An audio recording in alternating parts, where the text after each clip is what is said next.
you can even lose your whole investment, which people have. If you're a retirement scheme and you want to turn that building into cash, the returns, the sale price is very low, unless you're selling the land. We looked at each investment vehicle, and we look at the risk of each investment vehicle and the returns. Welcome back to the executive table. We are pleased to have Dr. Edward Odundo, and we are having a conversation, and we'll continue. Now, Daktari, the Retirement Benefits Authority has set limits for different classes, asset classes of investments. And when I look at them, I think I, as a personal investee, or when I'm doing my own financial plan as an individual, forget about my money in my pension fund, I feel like I can use it. Well, maybe could you explain to us how an individual investor can use those limits to do their own financial planning for their personal cash, because we are talking about investments? Yes. Yeah, when we're coming up with these guidelines, we looked at each investment vehicle, and we look at the risk of each investment vehicle and the returns.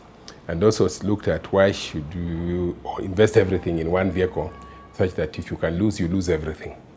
So there was a need to put a limit so that you don't exceed that limit, so that the schemes and even an individual, when you're investing, don't put everything in one basket. It's always good to diversify. So, and then we're also looking at, like for instance, cash. Why should you have all your money in cash? So what we was proposed, and I can look at the guidelines, cash, we say just retain 5% of the cash. That's what you need. That's what you can have in your account, cash, 5%. Because the rest you are going to put them on near cash investments, which are there, so you don't have to have it as cash. So the cash, as per the guidelines, is 5%. And then we have fixed deposits, things like cash on deposits that you can put in the bank, so that when you have extra money, you put it on deposit, fixed deposit, or even treasury bills. But normally fixed deposit, we say it should be not more than 30%, should go into fixed deposit. So it's also near cash, because you can call it cash on call, you can call it at any time. So the cash itself, 5%. Anything near cash, which you can call immediately, should not exceed 30%. Then we had corporate bonds. We also put a figure of 20% for corporate bonds. Government security, we allowed up to 90%, so that you can buy treasury bills and bonds.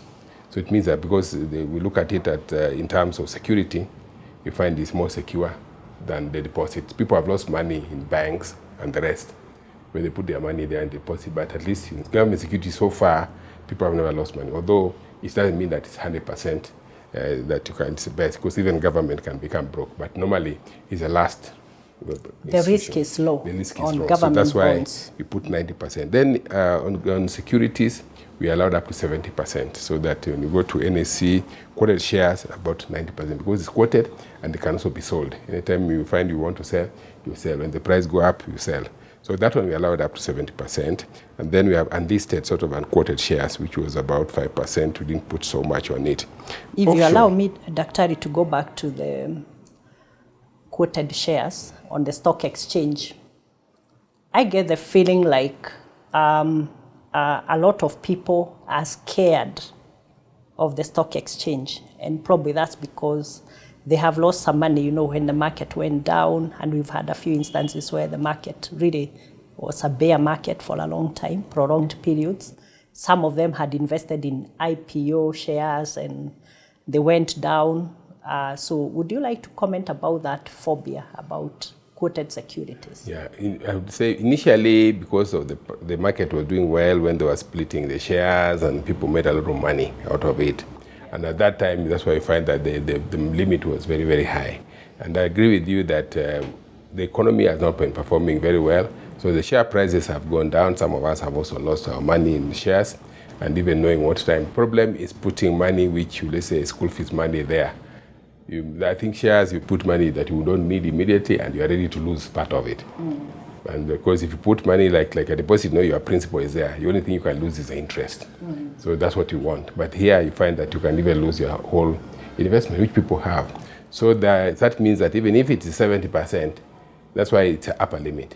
So you don't need to go up to 70. Because if you look at the market and the market is not good, you don't go up to 70. And that's why we made sure we just put upper limit, but lower limit, we leave it to you, looking at how the market is. So if the market is not performing, then you don't put in. But normally they say when the market is low is when you buy shares. Okay? When it's low. When it's low. But Kenyans, when it's low, they don't buy. We buy when it's becoming, It's it's not going buying up when and it's it's going very up. expensive. Yes, and it becomes very expensive. I did that myself. And I bought very high. Yes. I think I bought at 104. Yeah, then it can come and then down. it started coming down. Finally, I sold at 14. So Yeah. you can lose. Yeah, I money. also lost money in Kenya Finance. When the price started coming down, I felt, no, I'm going to lose my principal. Let me wait. I waited and then the company collapsed. And then, oh no, so you lost everything. Everything. Principal and Everything, return. yes. Yeah, so anyway, that's a big issue. So I think what you're telling us is that the principle for the stock exchange is not to run away from it. It is actually, first of all, to identify the companies with a good fundamentals, good governance, and good growth trajectory. This work to be done in terms of identifying those investments and then putting in money and giving it time. The returns will come. Yeah, basically for young people, they have long term. So Yes, they have a long-term view. The older people, you don't need to put so much on government stocks. Yeah, that's great, yeah. Okay, just talk about the other classes. The other classes we have I've said unquoted shares is 5%. Offshore, we allow up to 15%. So 15% means you can go up to 15% offshore. But what we see, the actual schemes investments is less than 5. They have up to 15, but they are free to invest beyond. But why you look at the interest rates in the world market, like the US, whatever, it's very low. 2%, 1%, so most people don't invest there. They prefer investing home because the interest rate is very high. Even foreigners invest here more than in their own place because they get high interest rates. Yeah, so but we allow up to 15. The guidelines allow up to 15. Then immovable property is about 30%.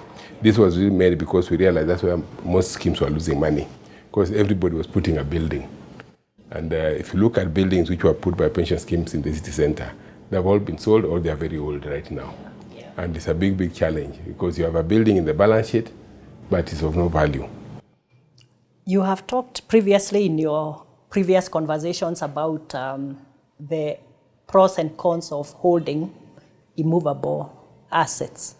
Could you elaborate what the pros and cons are for the audience to hear? If you think about, just take most of the buildings that were put up in the city center by people. If now, after about so many years, 20, 30 years, those buildings are definitely old. And they cannot, the people want to rent, they cannot rent. They're looking for new buildings. Newer buildings. So now most of the buildings which were put up by schemes, at that time they were good, they were offices. Today you walk onto them, they're no longer offices, they are just small shops. All of them have been turned to markets. Big, nice buildings, but now it's become market. So the returns are very low. Yet in the balance sheet, you're showing that you have a building. So it becomes a very big challenge putting all your money in the immovable asset. Maybe if you had it in deposits, it would be much better. The principal is preserved. But now you find with number of years of holding those buildings, they have now become not very, very useful to you. Yeah. And there's also the issue of liquidity, I imagine, if you want to turn the asset into cash. And again, normally, if you're a retirement scheme and you want to turn that building into cash, the returns, the sale price is very low, unless you're selling the land, if it's in a good place. Otherwise, you find that the returns, you cannot turn it immediately into cash, and it becomes a challenge if you're running a scheme.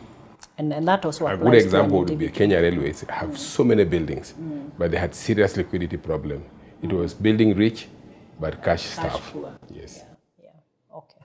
And that also applies to the individual. Yes. When you invest in real estate, if you need the cash urgently, it may take a bit of time. If you're an individual, even if you're unwell and you have buildings, you can't turn it to cash immediately. Yeah, you can't pay your medical bills. So it doesn't really help at times. Yeah. So that we need to highlight that disadvantage of real estate and not to say that you can't have investments in real estate, but just make sure that it's in the right proportion to your other investments. Yeah. Yeah, so my advice is, okay, don't put so much on it.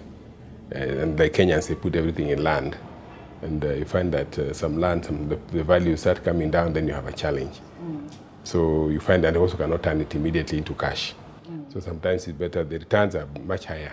If you go to, let's say government security like bonds, you can get good returns.